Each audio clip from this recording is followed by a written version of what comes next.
Oi pessoal, tudo bem? Hoje é a aula de Modal Verbs. Se você já me conhece, já conhece meu jeito de explicar e gosta da minha aula, já deixa seu joinha nesse vídeo. Se você é novo aqui no canal, já se inscreve e ativa o sininho para receber as notificações de vídeos novos. Então vamos lá, vamos começar a falar dos Modal Verbs. Quem são eles? Por que eles têm esse nome? Bem, para início de conversa, Modal Verb é verbo de modo, verbo que vai indicar a maneira como o outro verbo, o verbo principal da frase vai aparecer.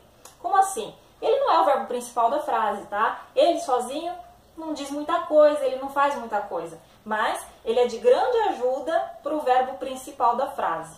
Eles têm tradução e não têm ao mesmo tempo. É um pouco difícil de falar sobre tradução de modal verb. Alguns eu posso até arriscar uma tradução, por exemplo, quando eu falo should, eu até consigo falar should quer dizer deveria. Agora o restante depende de como ele se apresenta na frase, ele vai ter um jeito diferente, tá? Então olha só, can e could, eles indicam possibility, ability and permission. Possibilidade, habilidade, permissão. Eu deixei um exemplo ali em cima. O primeiro, I can play the guitar. Ele indica a habilidade. Eu sei tocar guitarra ou eu consigo tocar guitarra. Normalmente a gente traduz como eu sei tocar guitarra, né?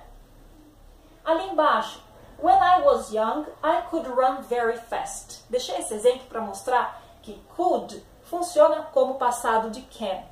When I was young, quando eu era jovem, I could run very fast. Eu conseguia correr muito rápido. Então percebeu ali que ele vem logo antes do verbo principal. Ele veio aqui, ó, antes do play, seria, no caso, tocar, né? Play tem outras traduções também, como brincar, mas aqui ele tá como tocar instrumento musical. I can play, eu sei tocar, eu posso tocar. Então, ele, na verdade, não posso dizer que can, traduzido ao pé da letra, é o verbo saber, porque não é.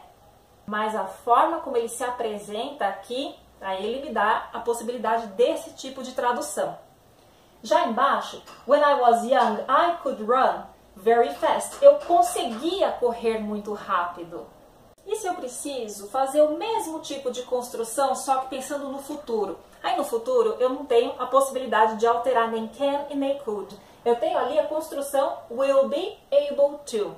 Isso aqui é um auxiliar que faz o futuro, tá? E aqui é a expressão be able to. Nós temos um vídeo, eu vou deixar ele linkado aqui, para se você tem dúvida entre can, could e be able to, vale a pena dar uma olhada porque tem algumas diferençazinhas lá. E ele no futuro só dá para fazer com will be able to.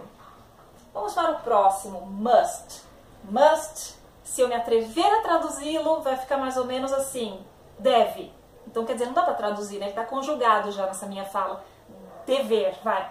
Então olha lá, quando algo é necessário, necessary, or very important to do. Quando algo é necessário ou muito importante que se faça.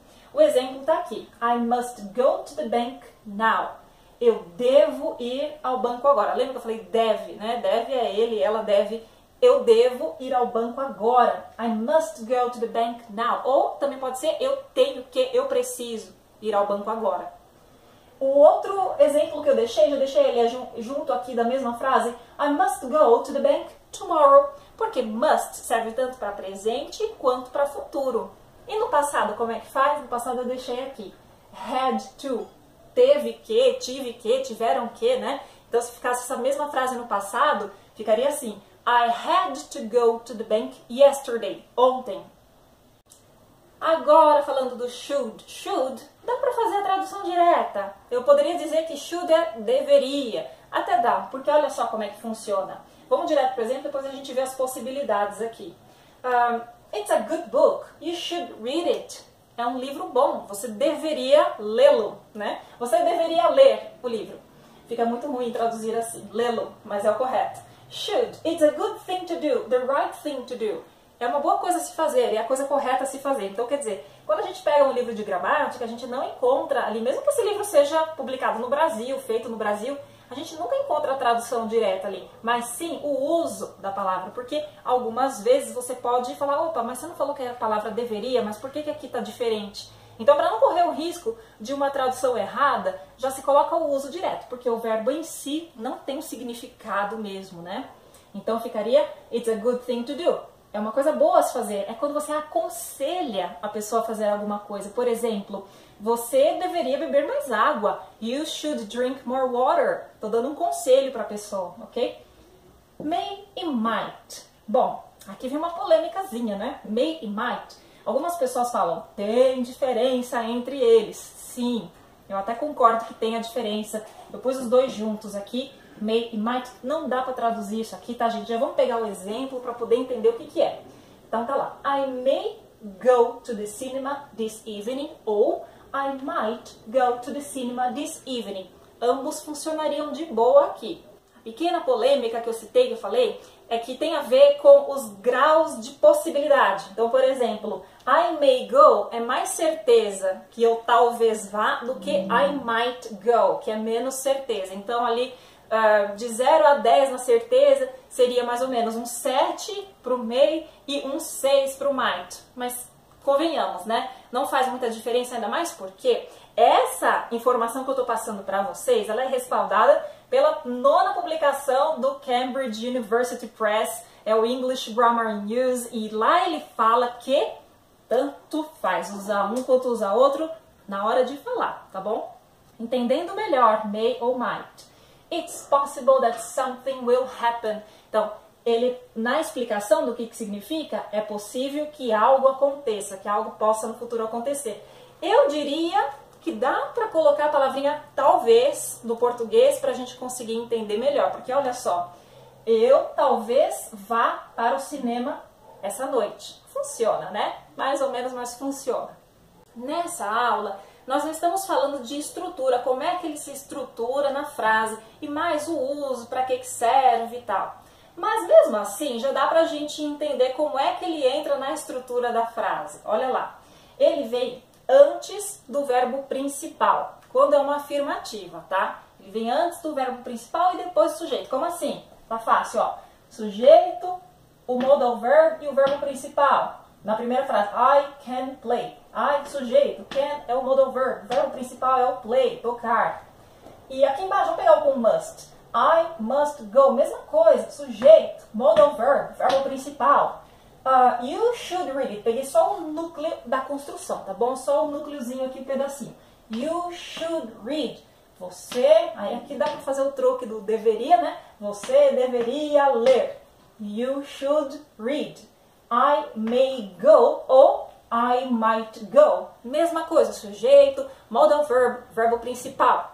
Na hora de fazer a pergunta, quem é que troca com quem ali? Não precisa de outro tipo de auxiliar, ele já funciona como auxiliar, tá? Então ele já vem fazendo o papel de superverbo, então ele troca de posição ali com o sujeito. Então, eu até coloquei alguns exemplos aqui para a gente entender isso melhor.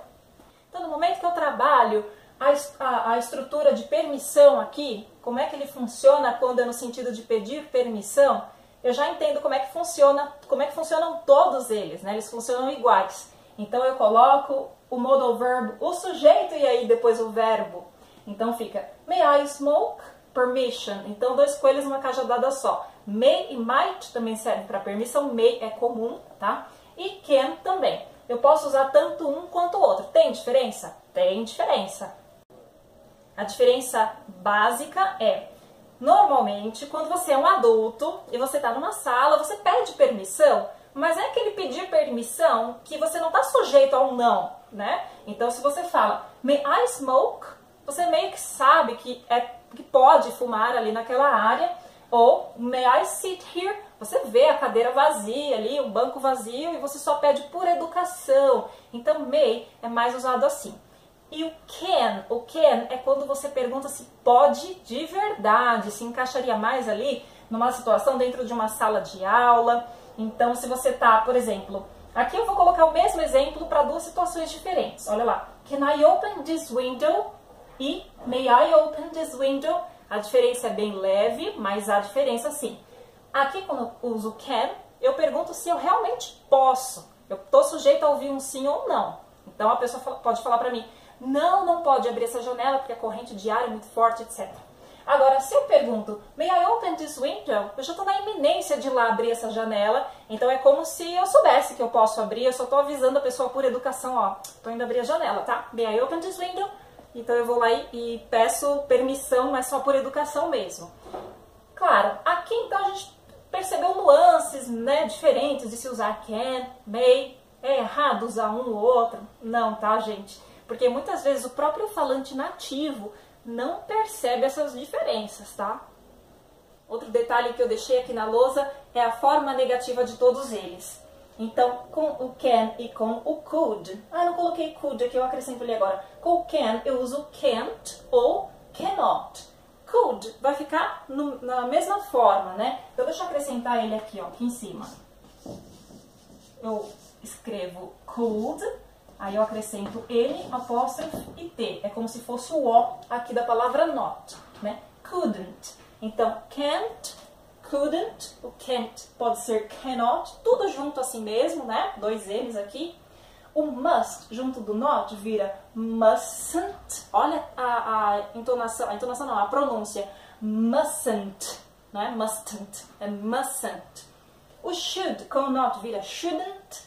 E may not e might not, infelizmente, não dá pra juntar. Existe, tá, gente? Vocês vão encontrar isso em algum lugar, falar, ah, mas eu vim em tal lugar, isso aí, tá. Existe de tudo no inglês, tá? Principalmente quando se trata de junção de palavras e encurtamento, você vai ver de tudo. Mas não é comum e se usa may not e might not, até mesmo porque a sonoridade é agradável. Então, mais uma vez, eu vou pedir para você dar o seu like se você acha que o meu jeito de explicar te ajuda. Já deixa seu like, se inscreve no canal, ativa o sininho para receber notificação de vídeos novos e até a próxima!